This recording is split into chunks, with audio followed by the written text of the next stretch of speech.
Okay, well, good afternoon, everyone, and thank you for joining us for our International Women's Day Forum, celebrating women. I'm delighted to see so many from the business community who are here for this discussion with women leaders from the Ottawa Valley.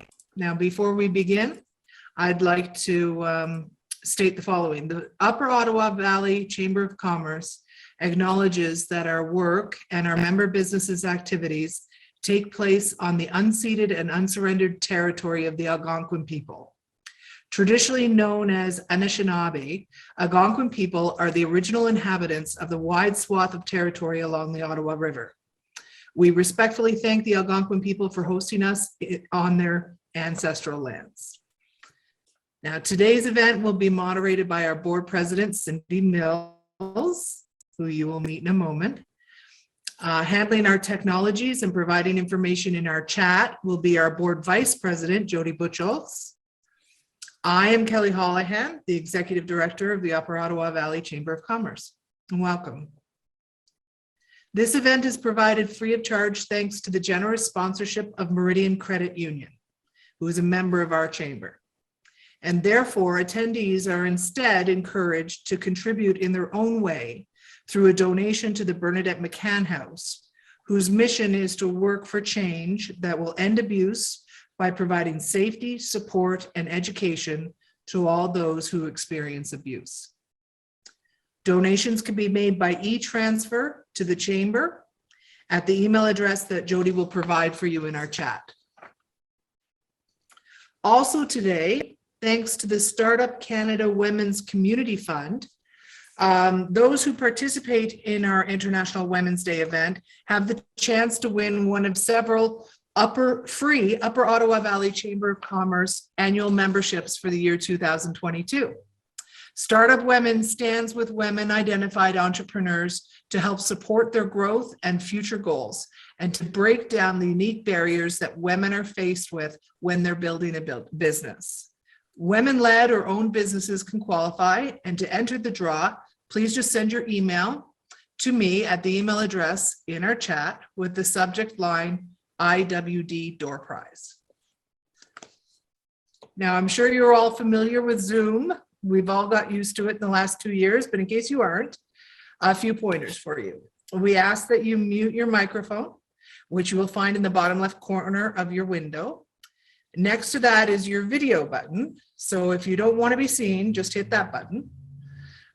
For questions or comments, please feel free to type in the chat, or you can raise your hand in the reactions and we will see that you have something to add. So first up today, I would like to introduce you to our board past president, Megan Sutherland. She's representing Meridian Credit Union. Megan, a word from our event sponsor, please. Good morning, everyone, and happy International Women's Day to all the incredible women who have joined us today and all the women who are in our lives today, past, present, future. So happy Women's Day. To honor women and their achievements, this day is to raise awareness about gender equality. Every year, this is celebrated on March 8th and is observed globally. Each woman plays a crucial role in shaping the society, and people all across the globe join hands to pay homage to the women.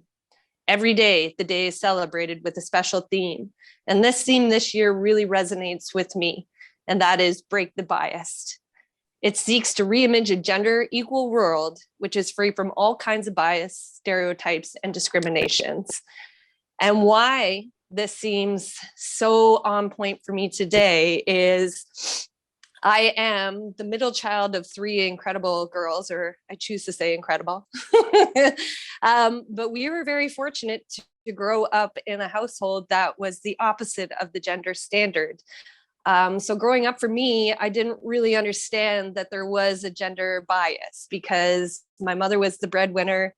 My dad did all the traditional female roles as far as cooking meals, doing laundry, baking, and all of those kinds of things. And it wasn't until I got out into the world and realized, like, wow, we were just such fortunate girls to have this type of experience. And the more women that I speak to as I go through business and just in personal life, you really quickly realize that not everybody had this experience. And so this is why International Women's Day is such an important thing to celebrate. And I want to leave you with this last quote. Imagine a gender equal world, a world free of bias, stereotypes, and discrimination, a world that is diverse, equitable, and inclusive, a world where difference is valued and celebrated. Together, we can forge women's equality. Collectively, we can break that bias. And I want you all to hold that strong to your heart today and as you move forward in your professional and personal lives. Collectively, we can break this bias. It's up to us. And to spread that message to the others in our life.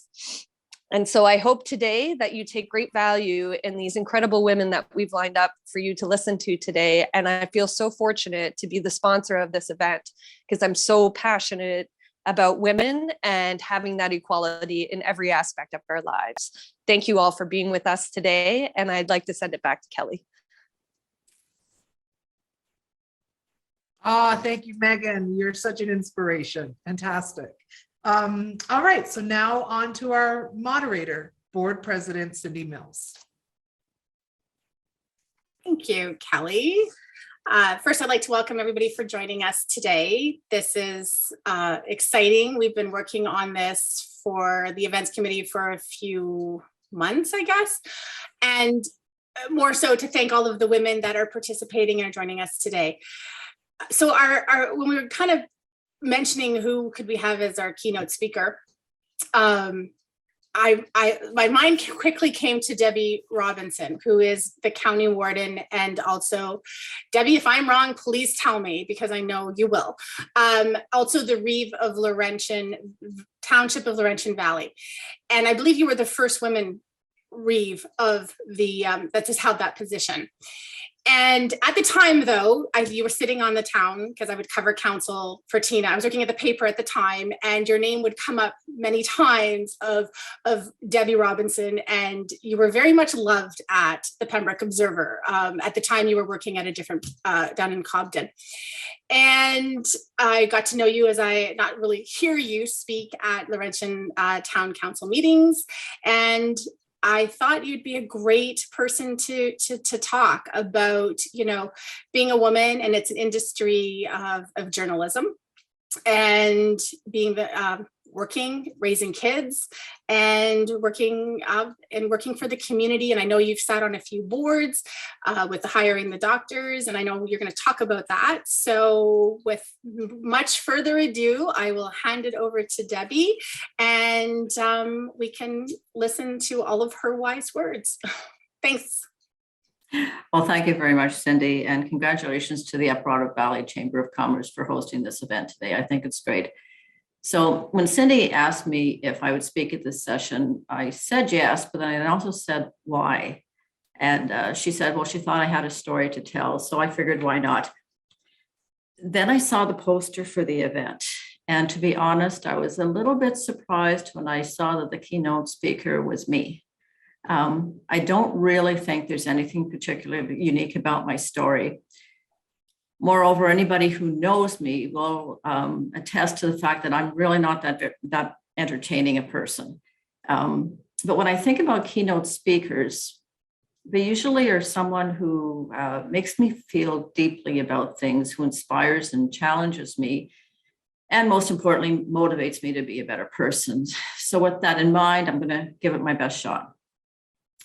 This isn't going to be a speech just about being a woman, more so about having a vision and setting goals.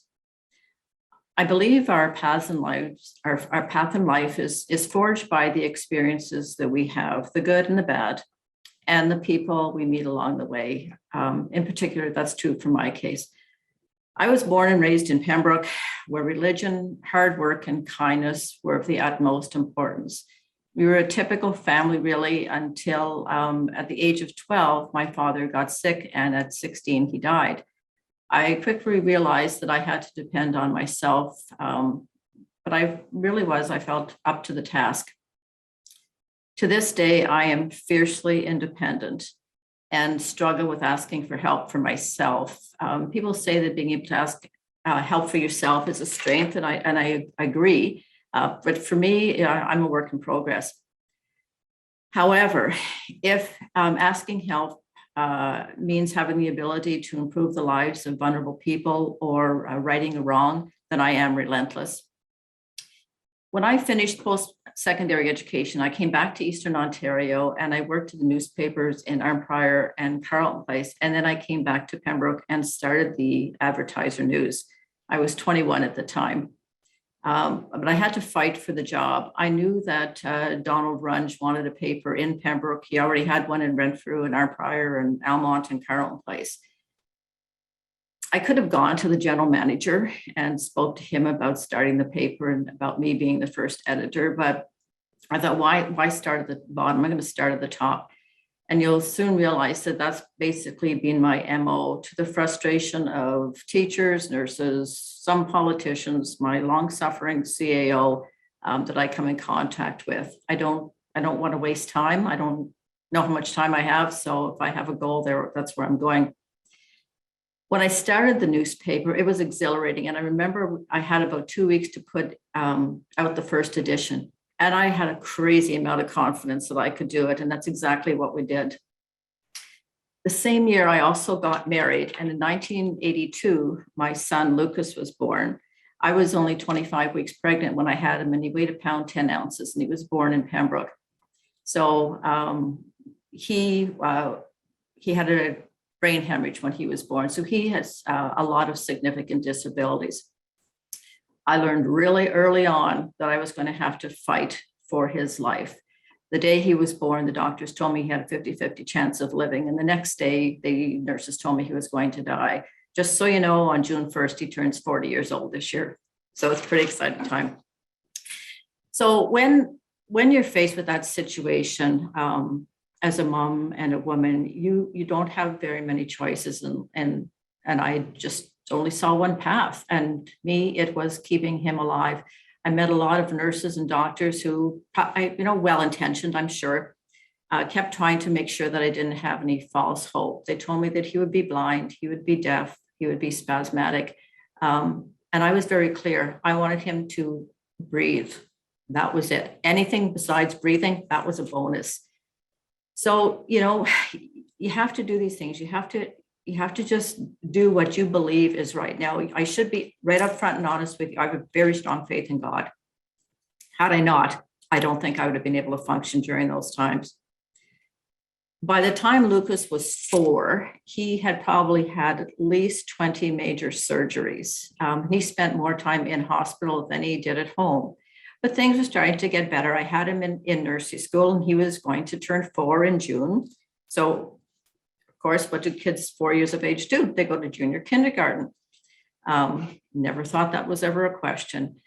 Unfortunately, I found out very quickly that the staff of the nursing school where he was going didn't believe that he should go to school. In fact, they told me that he couldn't speak, which did come as a kind of a surprise to me, since I lived with my son, who was speaking in sentences at home. We were working on the please and thank yous. But, again, the message, if you have low expectations of people, that is what you get. So the staff actually decided that they would tell the school that they shouldn't accept my son. There's some things that you can get away with in life. But if you tell me that something cannot happen for my children, then you're challenging me. So I approached it the same way I approach everything else in life. I don't go through the chain of command. I'm not stopping in the bottom and going to the top. So I met with then the director of education for the Catholic School Board at the time, Frank Turner. Turned out to be a kindred spirit. And September of that year, Lucas started junior kindergarten with his age-appropriate peers. It was, however, the beginning of a 16-year journey navigating the school system with its rules, its expectations of students, and its resistance to change. It was exhausting, but I had a vision and I had a goal. Lucas would be educated in an inclusive classroom with his age-appropriate peers, with the supports he needed to be successful. I was not going to be denied this, but it was a formidable task. When you find yourself in situations like that, you have to surround yourself with like-minded people. anticipate the resistance, and be ready to find ways of changing the minds of people whose minds do not want to be changed. During that time, I also met a lot of wonderful people, including teachers and principals who also believed in inclusive education. And we started lobbying together. Again, a vision, a goal, and now I had a path forward. During that time, I was also assisting other families of who had children in the segregated school system. It is emotionally and physically exhausting to be fighting all of the time. But I found when I assisted other families, it gave me strength, and that's what helped me get through some tough times. And I still do it today. If a family was to come to me tomorrow and ask me to help them with their child in the school system, I'd be more than willing to do that. The trouble is when you're fighting for your child in the health system or the education system, you are in fight mode all the time. And a person that I had a great deal of respect for said to me one day, "Pick your battles, Debbie. Stop pissing everybody off." I took that to heart, and I'd have to tell you, and anybody who knows me will tell you that I have mellowed over the years, but I'm no shrinking violet, and I still manage to piss people off every once in a while. So, my life was going pretty good. Lucas was doing well.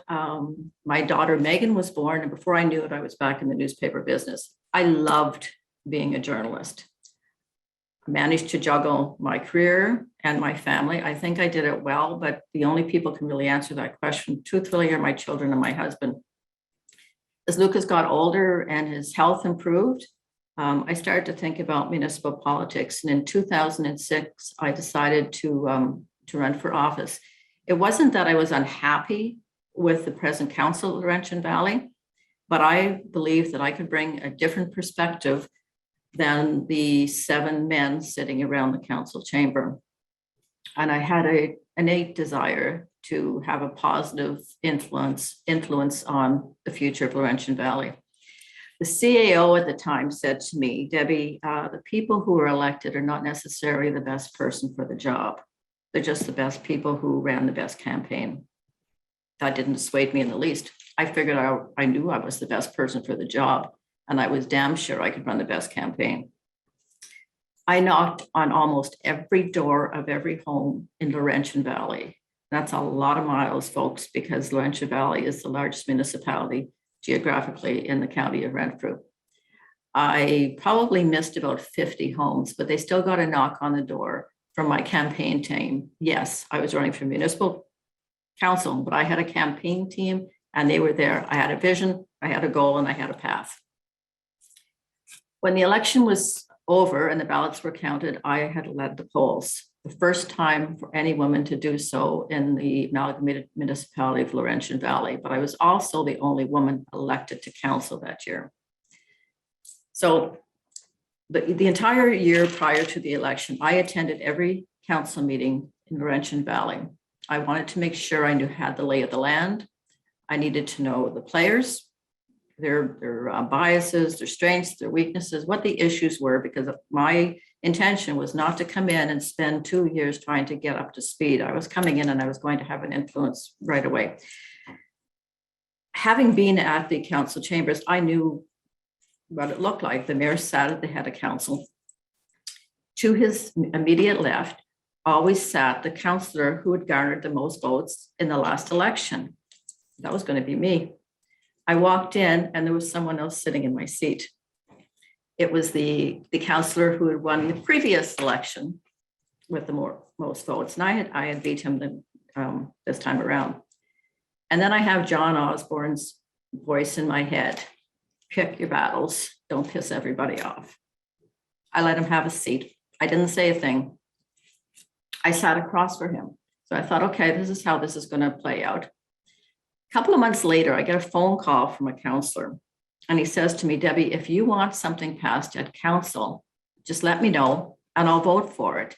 And then when I want something passed at council, you can vote for me." And again, I've got the John Osborne thing, pick your battles. And I thought, well, this is what I'm picking. So at the end of the conversation, he understood very well that this is who I am. I will vote for something I believe in.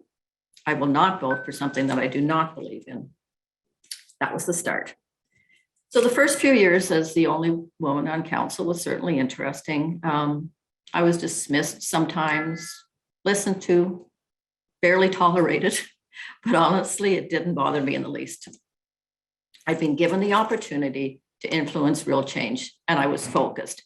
I pushed for a strategic plan, rebranding of the municipality, new ways of promoting us, population science. Laurentian Valley had an identity crisis. We're often lumped in with the city of Pembroke.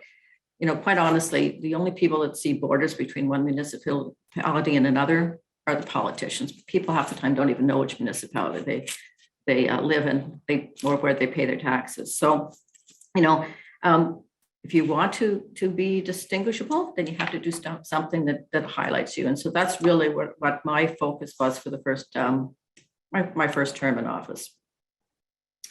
So no matter what the issue is, I always come prepared, again, with a vision, a goal, and a plan. And I don't always succeed, but hey, that's life. As I told Cyndi, shit happens, and that's all there is to it, and you just move on. 8 years ago, though, I decided I needed a new challenge, and I ran for Reeve so that I could have a seat on county council. I was acclaimed as Reeve of Laurentian Valley in 2014 and again in 2018. In the fall of 2019, I ran for Warden.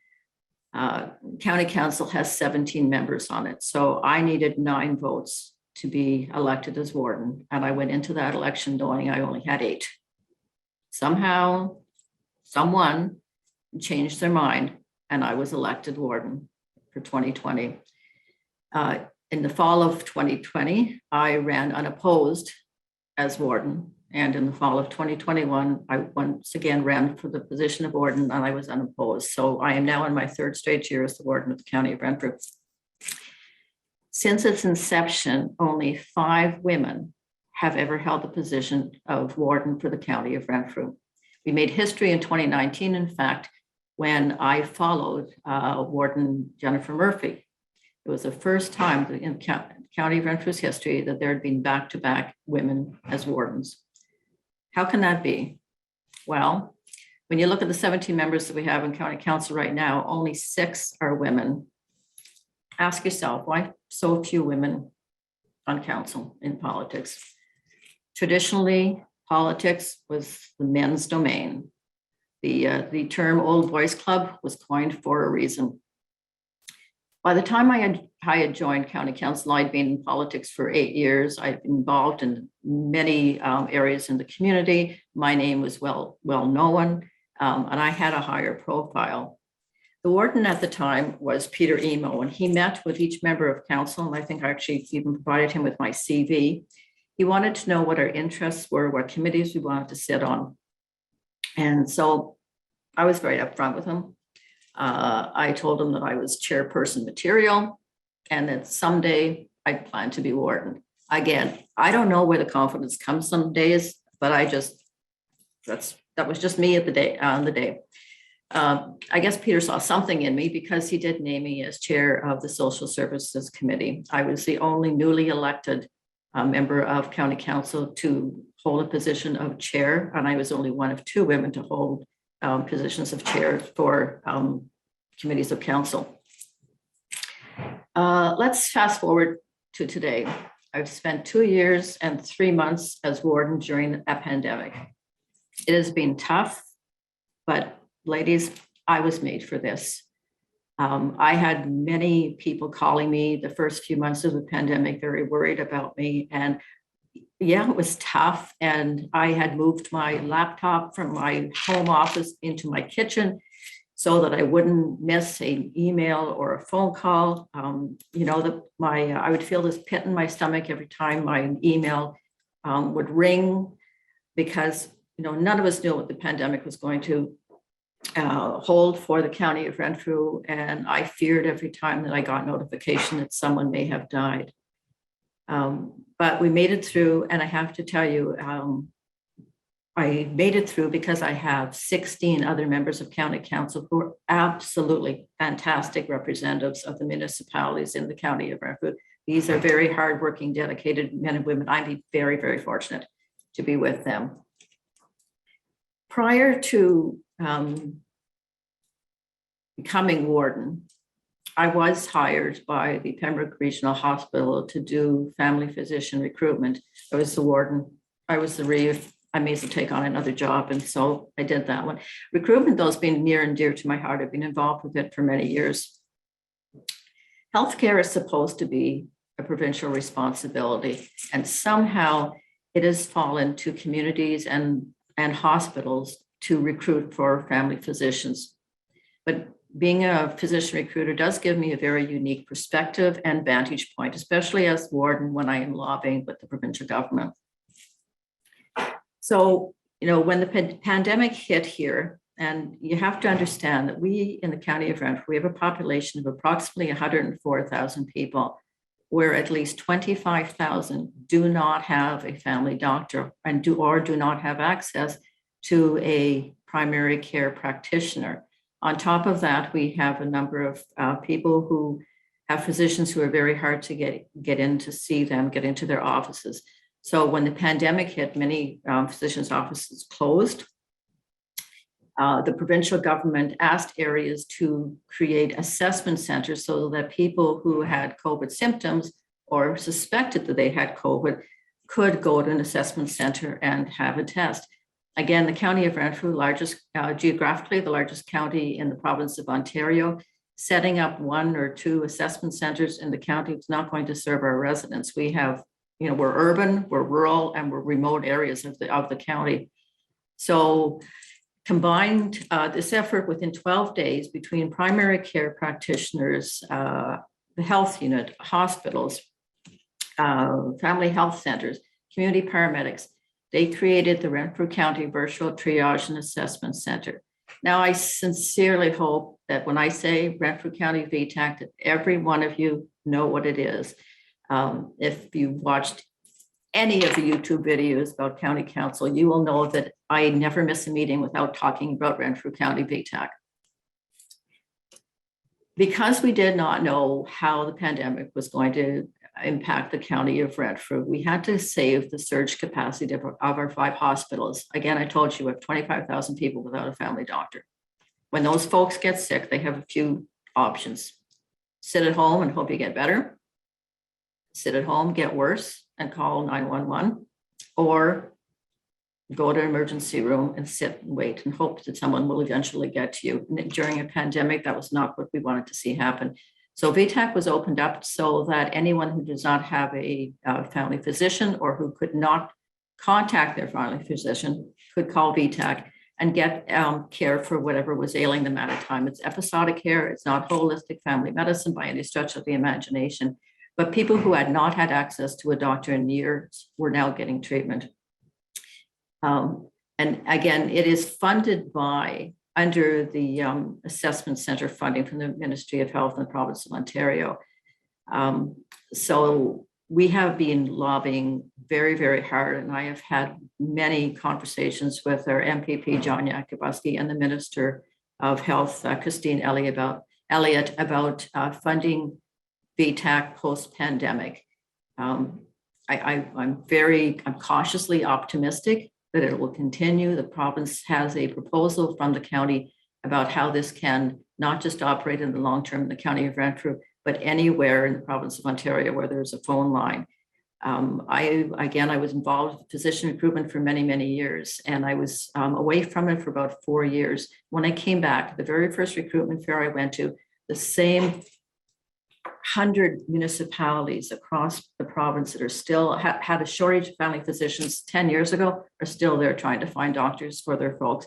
We are never, ever going to have enough physicians so that every Ontarian can have access to a family doctor. And excuse my phone here, I'm going to have to ignore it, but it is John Yakubowski calling me, hopefully with some information about VTAC. So anyway, we did receive announcement of funding for VTAC for another year. I'm cautiously optimistic that within the next year, we will be told that we have annualized funding, and who knows, it could be today, but I'll check that later. On October the 24th, Ontarians are going to go to polls again to elect their new municipal councillors. I want to encourage any woman who's thinking about their community and about maybe making a difference and running for office. Don't miss this opportunity. It's only going to come to you every 4 years, and this is your time. Had my circumstances been different, I would have run for municipal politics much earlier in life. I'm 63 years old, and I'm struggling right now with a decision. Do I put my name forward to run for municipal office for another 4 years? Do I call it a day? The housing crisis across the province of Ontario has hit Renfrew County, and there is a groundswell of momentum happening here that I think is going to bring some really innovative solutions to the homeless situation that we are finding here in the county. I'm just trying to figure out where I fit into that picture. That's a story for another day, another vision, another goal, and another path. But right now, what I am sure of is that municipal politics is about people, about your community, and about your neighbors. Every decision that is made at the county council or the municipal council table impacts your life directly and the lives of the people around you. It can be challenging. It can be a bit frustrating, but I have to tell you, it is extremely, extremely rewarding. Being a municipal politician is a privilege, and I urge every woman who's even thinking about it, please feel free to contact me, and I'd be happy to talk to you about this. Cyndi, I was pretty hesitant. I'll be upfront about doing this. I've really enjoyed it. It's been my pleasure, and I just want to wish everyone a wonderful International Women's Day. Thank you very much. Thank you so much, Debbie. You had a lot to say. When you called and you were like, what? I'm like, oh no, please don't cancel on me. And I'm really glad you didn't. I love the vision, goal, and path forward. What that really was, I've got to keep that in my head.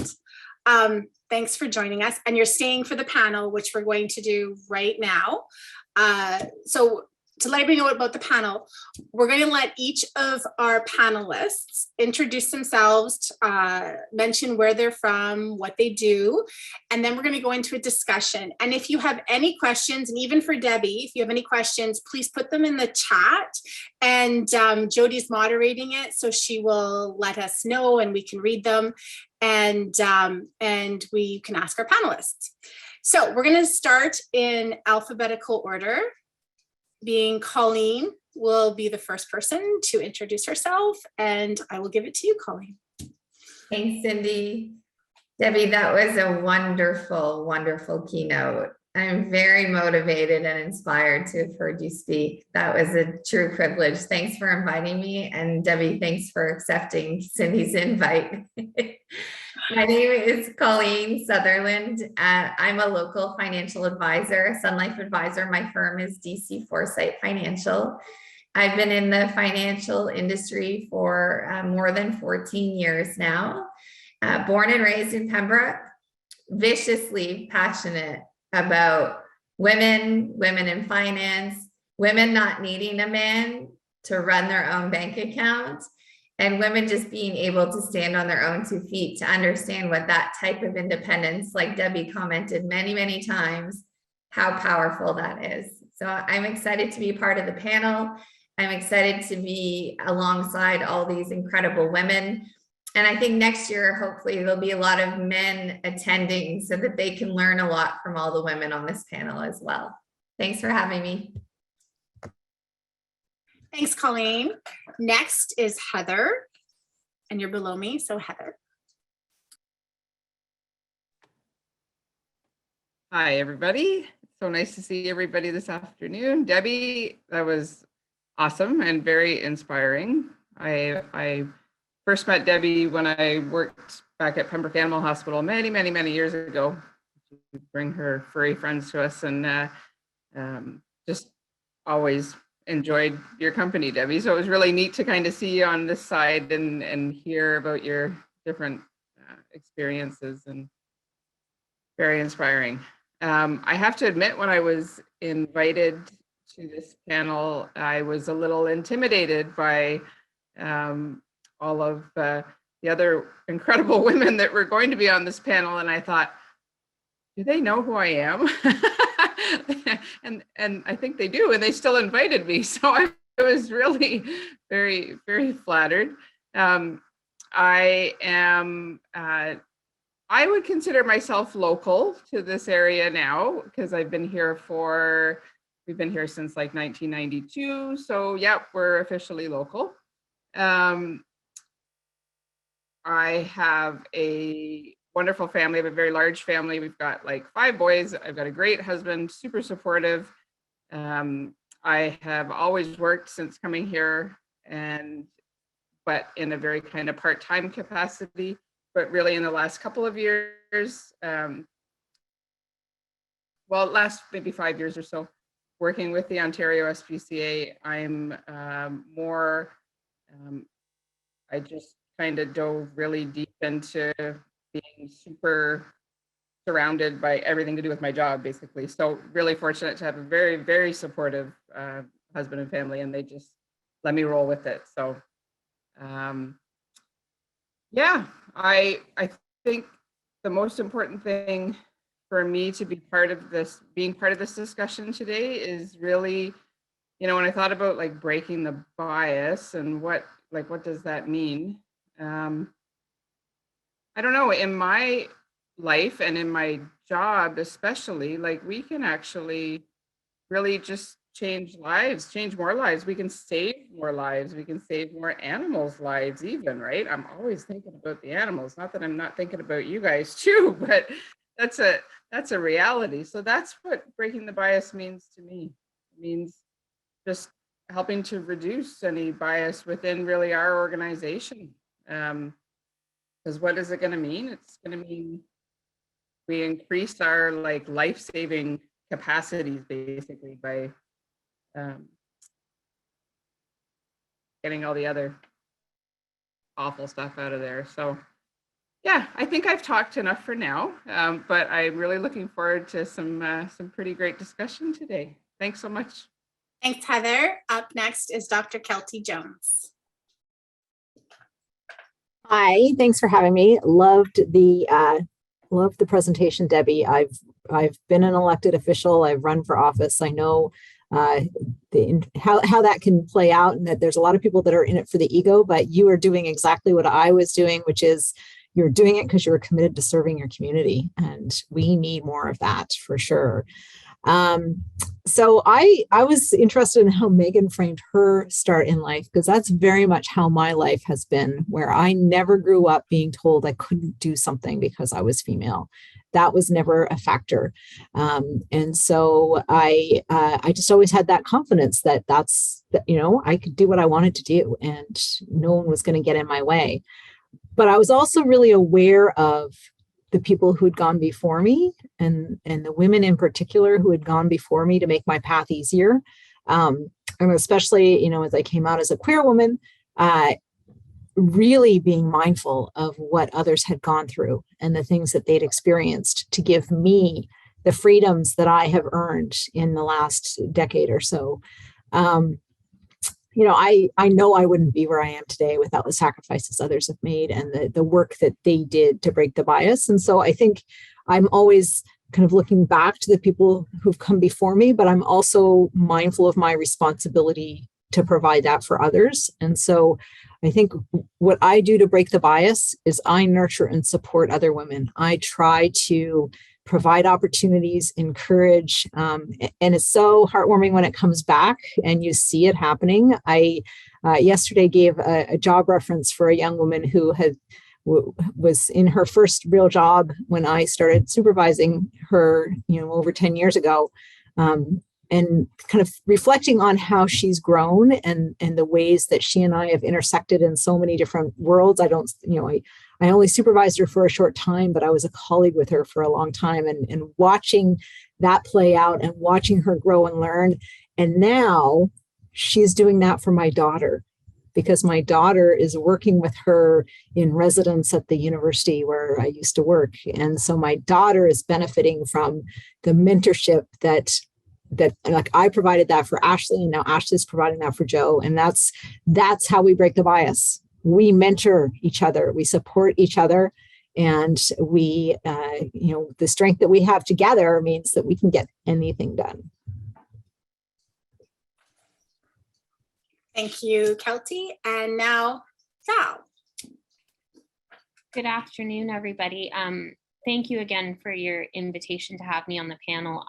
I too was, I had to stop and I looked at the other names, and I was, as we all do in some situations, get a little intimidated, but I'm really happy to be here and share some of what I've experienced. So my name is Valerie Burd-Hyska. I'm the owner at Hyska's Your Independent Grocer in Petawawa.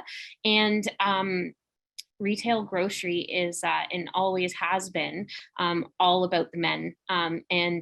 If there was a bias to have experienced, I've experienced it probably 10 times over, and could tell stories for days. But I think probably one of the most important things in kind of defining things in allowing me to have the experience that I'm currently having and the success that I'm having really starts with my own husband. I too grew up in a household where it was two girls.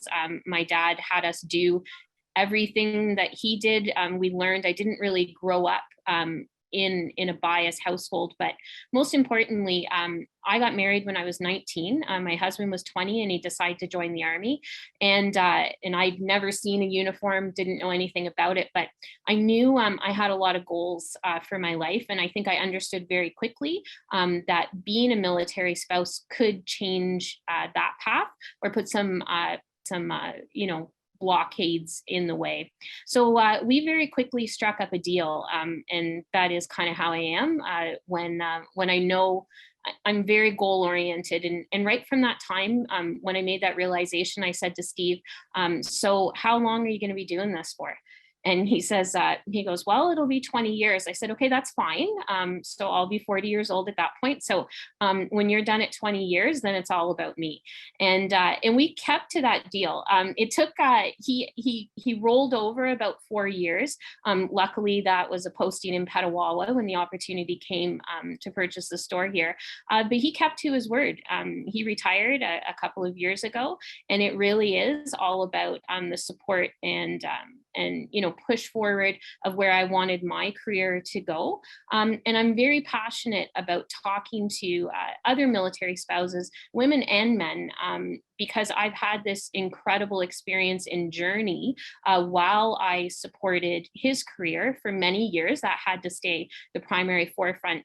But how I could continue my career, make a path forward for myself, and position myself at that point of agreement when his 20 years was up, to make sure that I was well positioned to move forward for myself. So that's been a very important part, and I appreciate him every day in what I'm experiencing now. So like I said, retail grocery industry is full of bias. It still is today, but we're working on it. And my biggest piece to that is when I experience it, I've learned to call it out in that moment, say how I'm feeling, and tell those people that thought process has to change.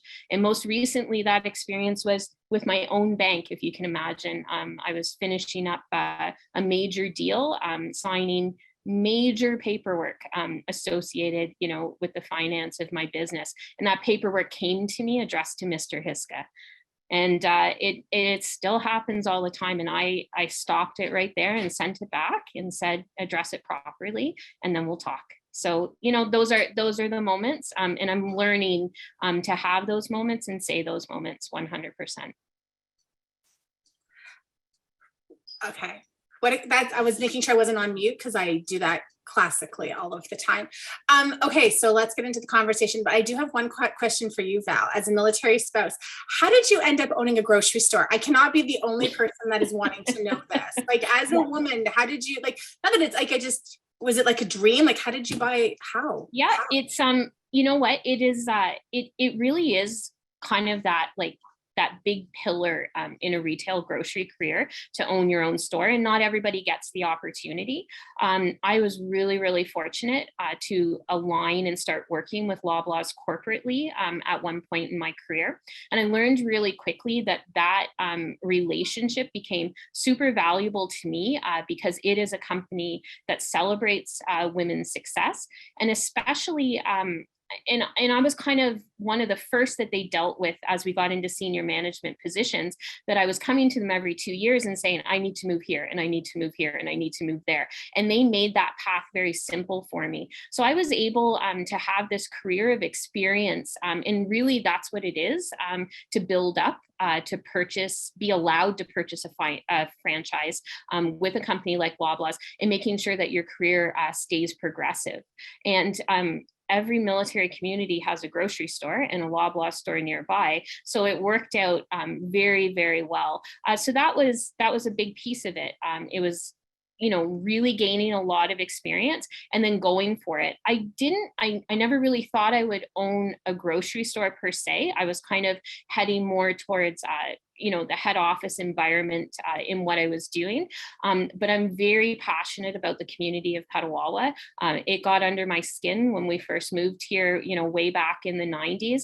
And we hadn't decided yet exactly where we were going to retire. Because like I said, he was hitting that 20 years, and the opportunity came up for this store. And it was kind of like one of those moments where a spotlight comes on something and you say, yep, this is what I'm supposed to be doing. And away we go. And yeah, I, had $20 in the bank like everybody else, and made it happen though. It's more about, with a company like this, about your experiences and what you can bring to the table. And then they help you make everything else happen. So it's, yep, it can be done. Good for you. That's Thank you. Extraordinary and interesting. So as we get into the conversation, I think one of the things I struggle with as a mom and a spouse and working is, how does everybody else, I know we've got a range of women here watching, dealing with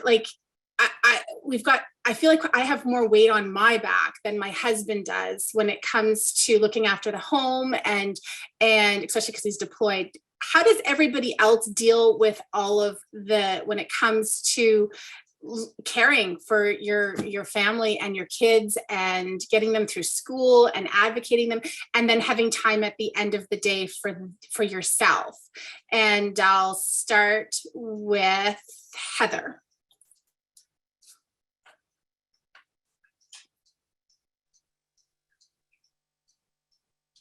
In my head, I was like, you don't. That's kind of the simple answer. And you take the small wins and you make them like a big win. So if you have a day where you remembered to make that dentist appointment for one of your kids that you've been meaning to make for 6 weeks, and they've had to remind you 20 times, but you actually accomplished it that day, and you've made them feel like you're actually listening to them. Yeah. That helps keep me going, because it is, I think the most appropriate word would be impossible to keep on top of everything. Yeah. It's hard enough to look after yourself. So yeah, somebody had mentioned something about lowering expectations, and it was in a little bit of a different context, but I actually do say that a lot, but in a very positive way. I will say you need to lower your expectations so that you're not consistently disappointed in yourself. Yeah.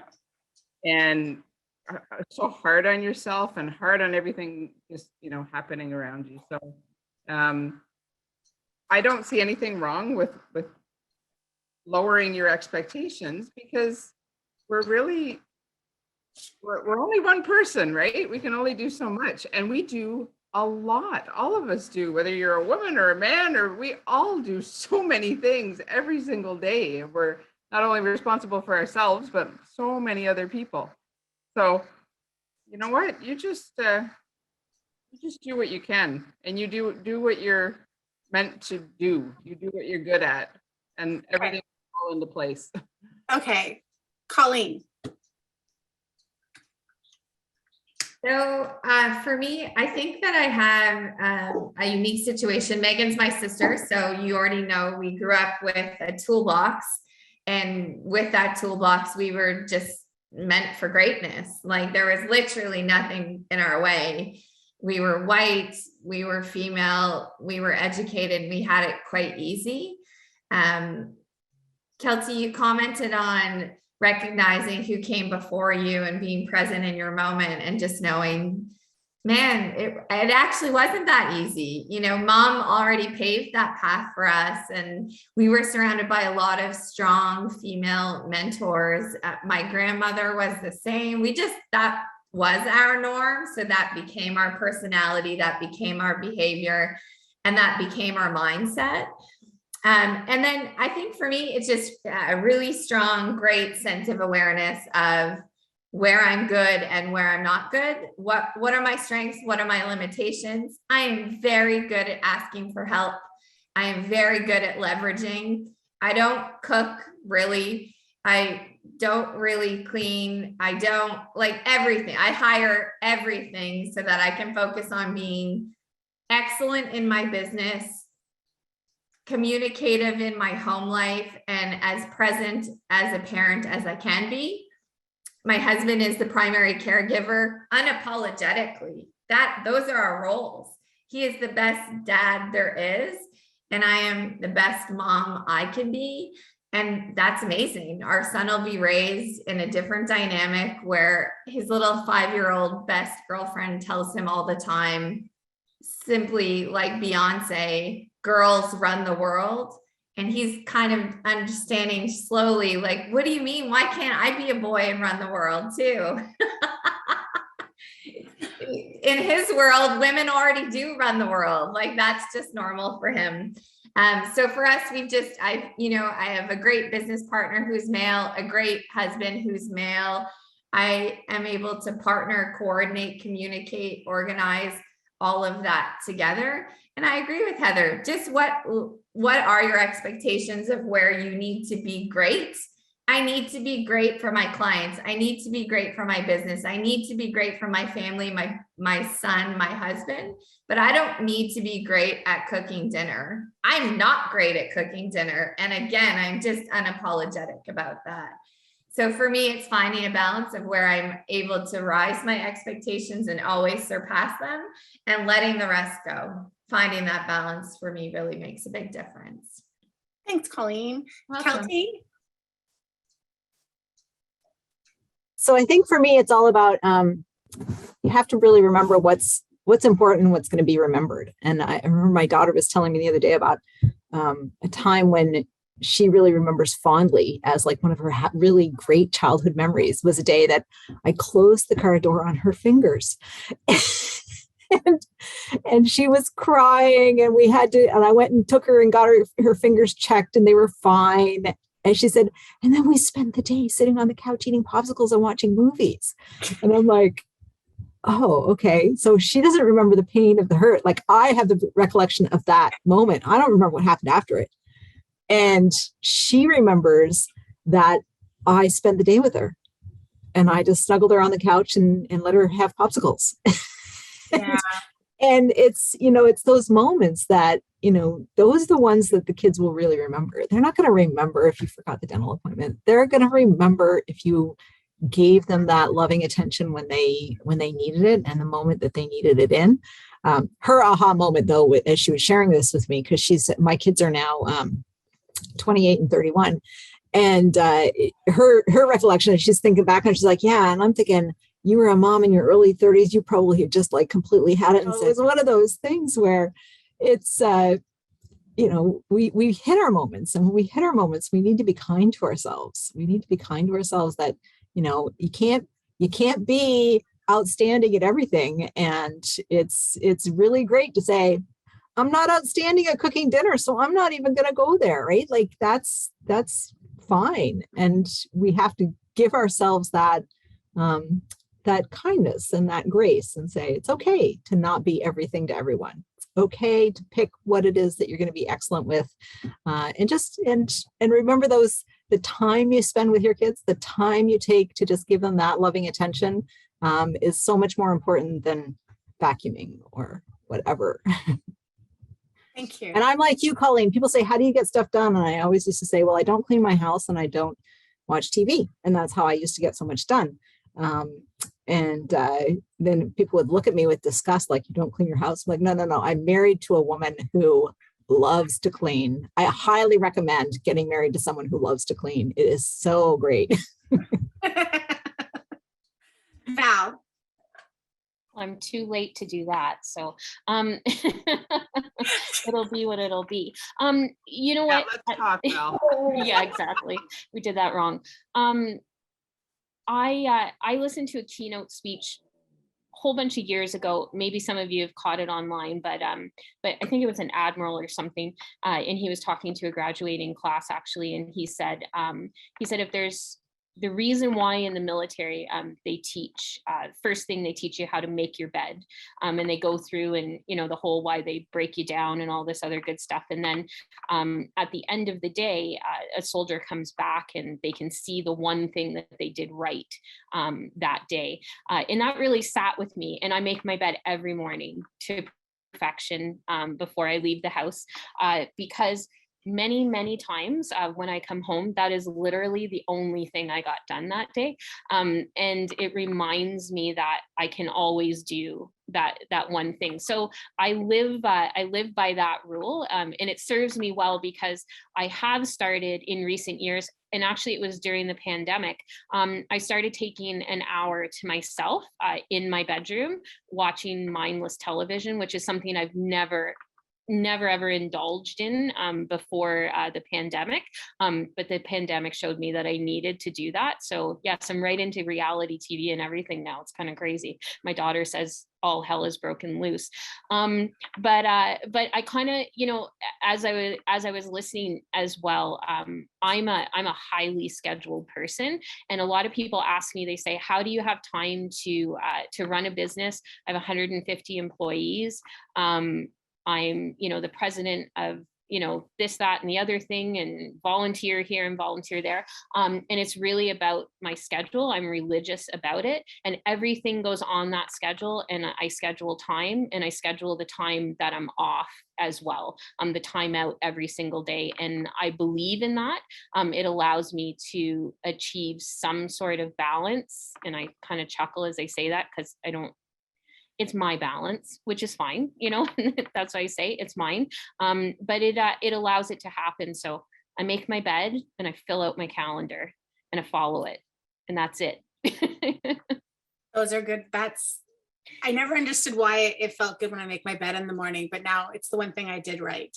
Yep. Debbie had to leave. She has a committee meeting.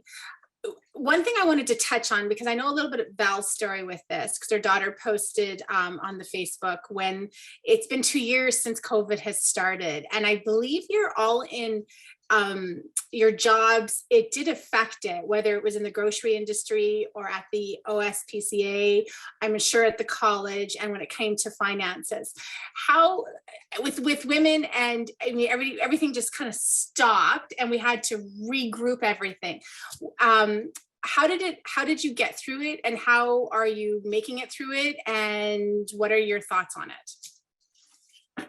We'll start with Keltie. So I had a unique situation where my wife is still living in Nova Scotia. And so I was spending a lot of time alone here in Pembroke. And so not going to campus has been particularly tough on me. But I would say one of the things that I really enjoyed about our Zoom environment is that it has normalized all of the demands, all of those invisible demands that nobody was seeing, right? Like, Cyndi's sitting here and we can see her kitchen. And, kids pop into the pop Yeah. in and out. And, dads had to deal with that as much as moms did. And, it just really, I think it really humanized a lot of people, and especially some of the more senior people who haven't really had to deal with that or haven't dealt with that at all. It helped them understand all of the different layers of what's going on for people, because it was all right there in front of us. So I think that was helpful. It's been interesting, and it's been hard in some ways, but easier in some ways. Like, I know some of our students who have small children, being able to get into their classes remotely and through video has been a lifesaver. Like, they were able to be successful in a way they never would have before. And so we're continuing that with some of our programs. We're doing a multimodal delivery, our business program, our office administration executive, where you can choose. I'm going to come to class today because I'm just sick of my four walls and I want to be in class and see people, or, the road is icy and I'm not driving on it, so I'm going to come in by video. You can make those choices. And I think it's going to be really, really freeing for people. It's going to give them the opportunity to really engage in ways that they hadn't before. Cool. Colleen. So for our industry, about a decade's worth of technology happened in 6 months' time. So for a very slow moving, archaic ship that generally takes massive time to have that kind of reform, the pandemic really just monumentally changed the shift of how financial planning can be done, which was an enormous benefit. If you were 40, nimble, open to change, ready to jump at it and digitally adopt, you crushed it. So we've crushed it. But with that came a lot of sacrifice of older advisors that really had been paper-based their entire careers. So again, as we were talking, who's come before us, it's to still have that lens of knowing that it's been very trying for a lot of other people. And then for clients, it's been tricky because their expectations have quadrupled. They certainly haven't lessened. Their turnaround time of how they want to have either just service or a response or just help, because they're at home with nothing else distracting them. And so they want real-time answers all the time. And it's just not how our industries work. And so that's been very tricky to navigate and negotiate and get clients to a place where you just understand better that we're working very hard behind the scenes and that we are advocating for them and working on their behalf, but that the industries itself, like ours, financial planning, insurance, investments, all that type, it's a slow moving ship. And so, Cyndi, a big part of that was people had nothing else to focus on except either money, because they had maybe been neglecting it. And now a lot of people had more money. So the rich got richer and the poor got poorer. And so then that becomes a very interesting dynamic in financial planning. Yeah. So it just comes back to, just like Keltie's saying, though, again, I just accepted that I was on headphones and Benedict was on headphones, and JK learning. I mean, it's kind of ridiculous. And we both just ran with it. And we did the best we could. And some days he went to school and some days he didn't, because it was all virtual. And so it was just another layer of accepting a lot more screen time, being really free of just knowing that that's just how it was going to be. And my son started school during the pandemic. So also just, they're going to school that you've never been inside of. You're meeting teachers virtually. You literally don't see it. Before, that would have been like, every square centimeter would have been inspected to understand the institution of which your child was attending. And now you were just leaving them at the door with a stranger you had never met. So, just putting ourselves in other people's shoes all the time has been a really important piece.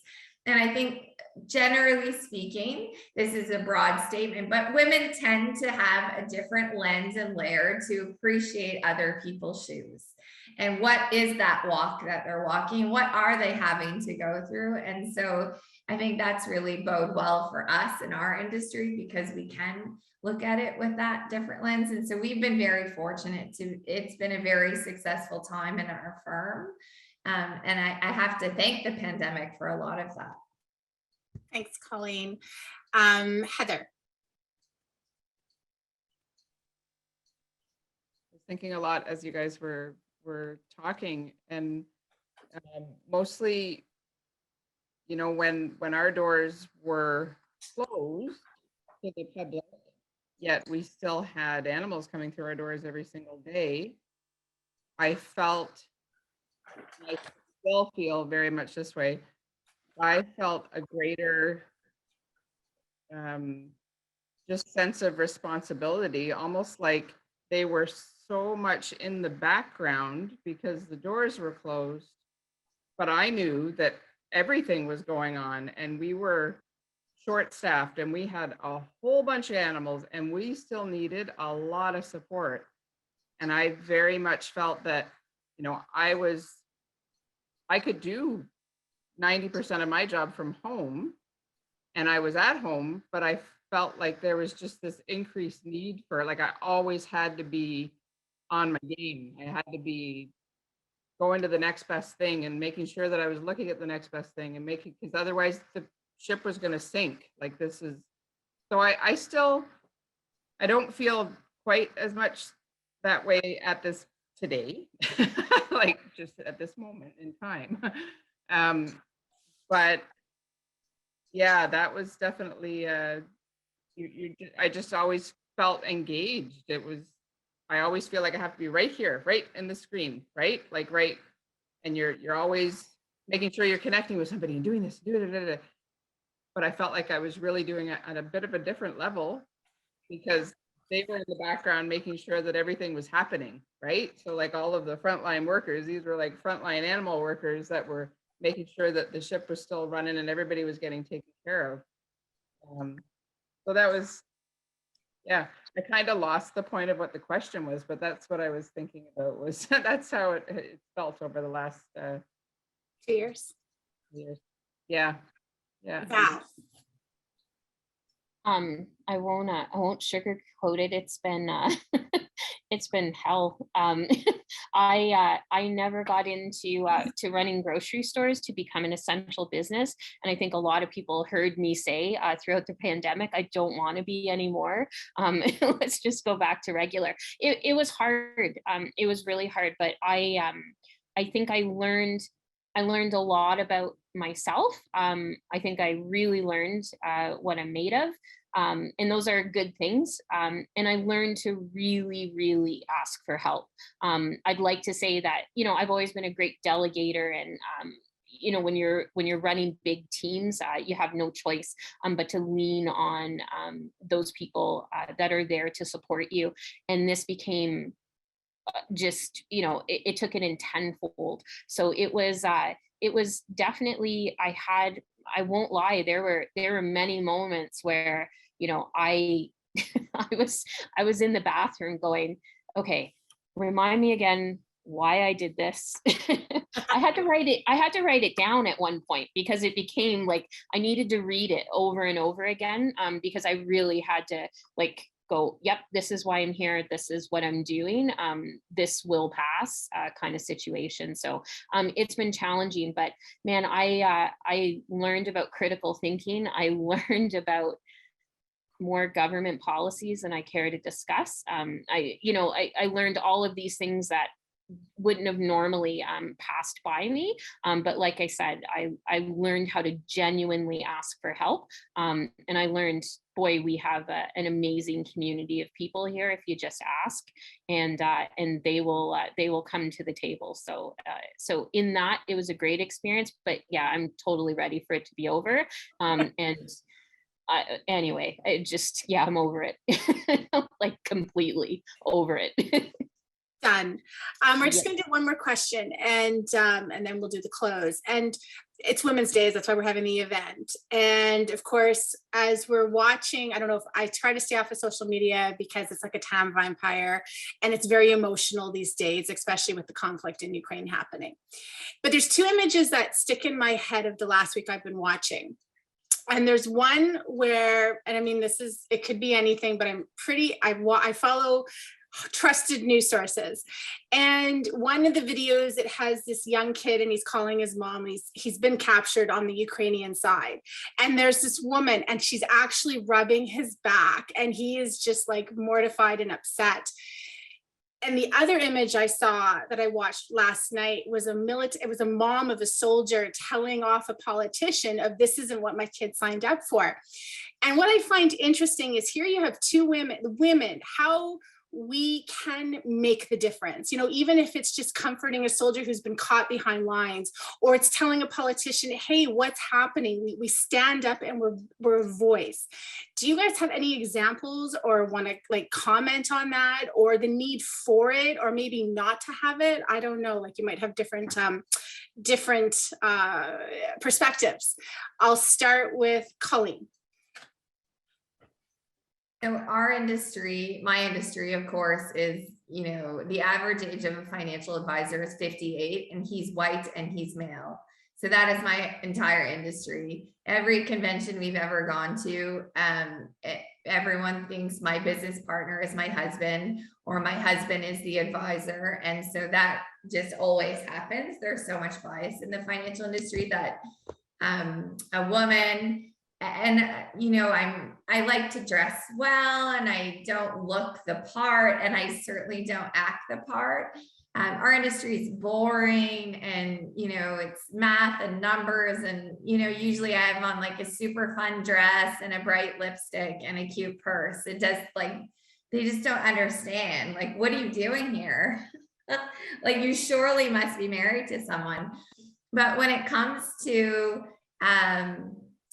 breaking down bias or pioneering a different path, I think that first of all, that is our responsibility, so that there are more women in our industries. Just like you said, Val, like basically you're a unicorn in a sea of horses all the time, because there's not, it's all men. And you know, how do we get people to a place where then that is just normalized? So normalizing that new behavior. And then in our industry, what happens is sales goals are very much based on what would traditionally be a man's life. So like not making babies and literally growing them and then maybe needing a minute to recover. So a big piece of what I've always done is normalize, first of all, motherhood. Second of all, not being the primary caregiver. So letting that go, because you just can't be if you're going to build the business that I've built. And then, but getting head office, like getting our industry to see you based goals and targets on a man's career of having never taken a minute off to like have children. And so a big piece of pioneering that is actually, just like you said, Val, working a lot with head office and normalizing new things like a woman decision maker. That's what we've had to do, Cyndi. A lot of the things is me constantly saying, but you're not going to get more young women in our industry if you don't give them a space to be able to at least have a choice to have a family. Because most of the big career women that we know have one child, if any, and they sacrificed at one end. So they either started their career later to start parenting first or switched. I'm a very old mom. I had Benny at 37. So at 42, I have a 5-year-old, but I've run my business for almost 15 years. So like you needed to give up one or the other, right? And so I think that's a big piece of it, Cyndi, is if we can encourage and motivate and mentor other women and see that it doesn't have to be quite as hard because you've already started to break down some of those barriers like Vala was mentioning. I think that can really make it can be very impactful for those to come.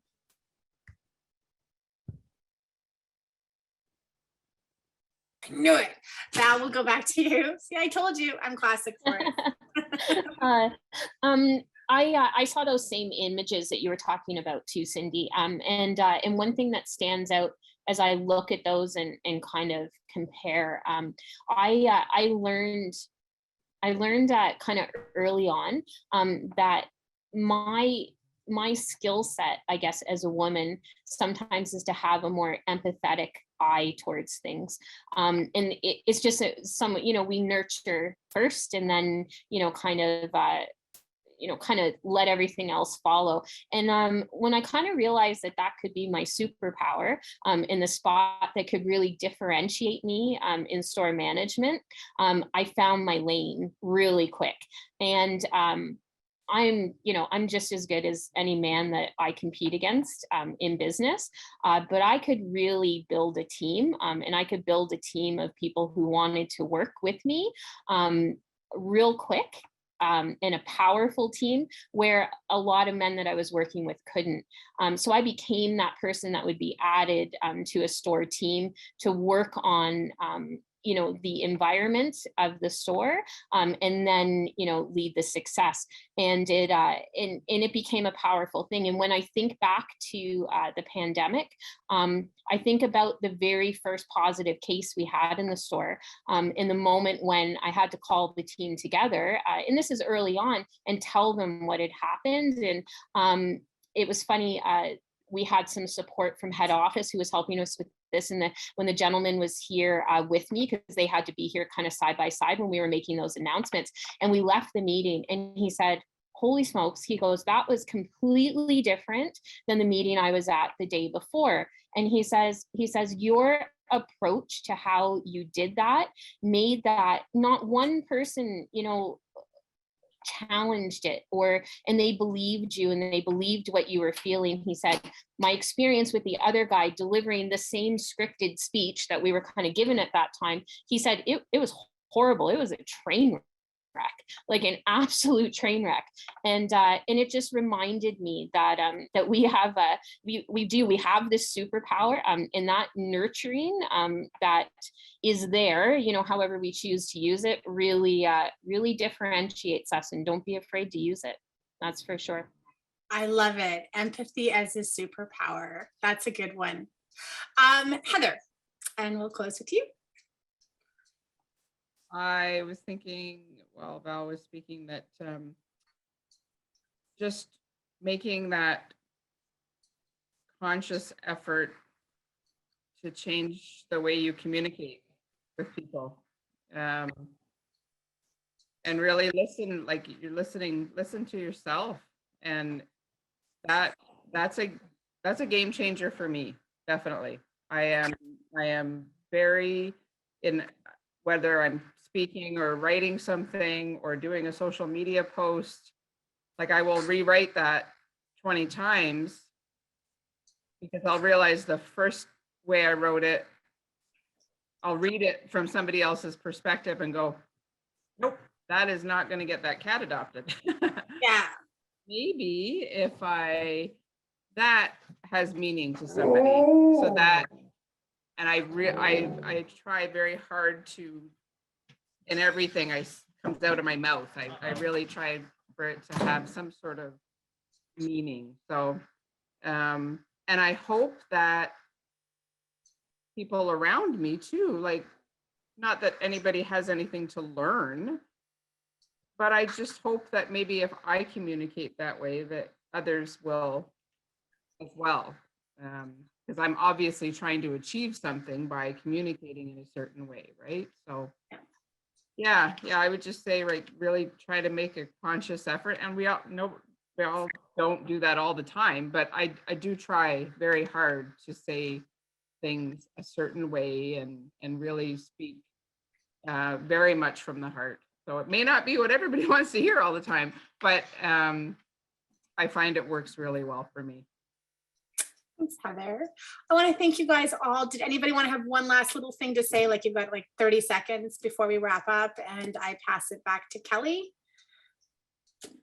Okay. I want to thank all of you, everybody, for joining us and for taking the time to be on our panel and to talk and share. And I hope people, I know a few, I know Val at the grocery store, and I met Debbie, but it was great to learn about Colleen, and I'm thinking of Heather and Megan and Heather to be here, and also Debbie, who's left, and Keltie.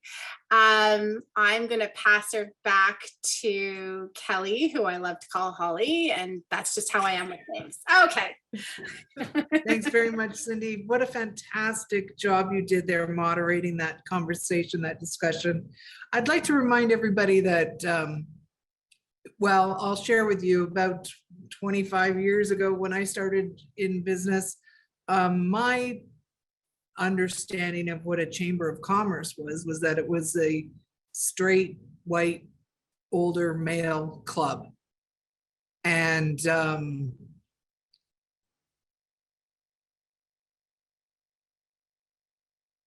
we have got an incredible, an incredible board with 8 diverse, strong women. So thank you. Okay, so thank you everyone for joining us today. I hope that it was an enjoyable discussion. Please remember that donations to the Bernadette McCann House can be made by email transfer to the email address at our chamber.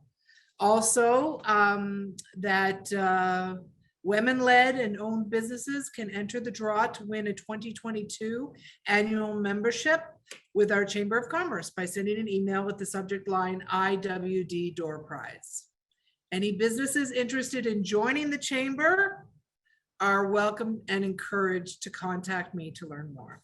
Okay, so we appreciate the generosity of today's sponsor, Meridian Credit Union, and we thank our guests for sharing their stories with us. Have a great afternoon, everyone. Thank you.